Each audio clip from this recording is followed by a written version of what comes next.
গতকালকে সারা দেশে মৌসুমী বায়ু বিস্তার লাভ করছে এবং এই মৌসুমী বায়ু সক্রিয় হওয়ার কারণে আপনার অনেক জায়গায় ভারী থেকে অতি ভারী বর্ষণ হচ্ছে। বিশেষ করে আপনার সিলেট ডিভিশন এবং চট্টগ্রাম ডিভিশন এইসব জায়গাতে মানে অতি ভারী বর্ষণ হচ্ছে। এছাড়া ময়মনসিংহ, আপনার রংপুর, ঢাকা সহ এইসব জায়গায় মাঝারি ধরনের ভারী বর্ষণ হচ্ছে।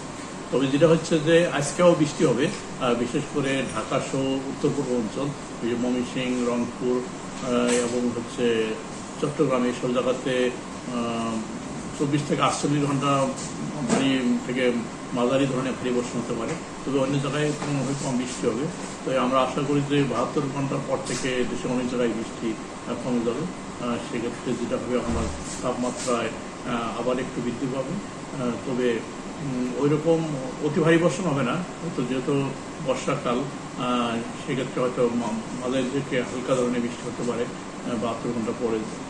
আমরা বেসিক্যালি মানে বৃষ্টির কথা বলবো যে যেহেতু সিলেট বা তার আশেপাশে এলাকাতে গত 24 ঘন্টায় অস্বাভাবিক বৃষ্টি হয়েছে, যেটা হচ্ছে 405 মিলিমিটার বৃষ্টি সিলেটে হয়েছে, যেটা একটা রেকর্ড পরিমাণ বৃষ্টি, যে অতীতে এই ধরনের মানে এক্সট্রিম রেইনফল ওই জায়গাতে তেমন হয়নি।